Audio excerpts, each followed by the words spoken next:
Është ditë e dedikuar vetëm për ta. 7 marsi në Kosovë e Shqipëri shënon ditën e mësuesit, ku vlerësohet përkushtimi i tyre. Po si nisi zanafilla kësaj? Në vitin 1885 Naim Frashi, në atë kohë si zyrtar në Ministrinë e Arsimit në Stamboll, arriti të siguroj leje nga Sultan Abdulhamidi II për hapjen e një shkolle shqipe për djem në Korçë. Megjithatë, Patriarkana e Stambollit refuzoi që të jepej gjuha shqipe në shkollat ekzistente greke të komunitetit ortodoks të Korçës. Dhe kështu figurat e shquara Pandeli Sotiri u dërguar në Korçë dhe e hapi shkollën më 7 mars 1887.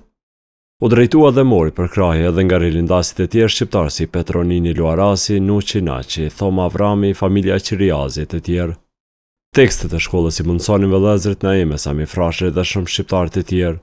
Autoritetet osmane i dhanë leje vetëm të krishterëve shqiptarë të ndiqnin mësimdhënien në këtë shkollë, por shqiptarët nuk ju bindën lejes dhe lejuan fëmijët musliman që të mund ta ndiqnin. Kjo shkollë kishte një klasë përgatitore si dhe 4 klasa të rregullta. Lëndët mesimore ishin shkrimi, këndimi, gramatika gjuhës shqipe, historia, gjeografia, aritmetika, dituria natyrore dhe edukimi fizik. Deri në fillim të viteve të 90-ta në Shqipëri, për të nxitur mësimdhënien e një cilësie sa më të lartë, mësuesit më të dalluar shpërbleheshin me dekorata të larta që ishin mësuesi i merituar dhe mësuesi i popullit.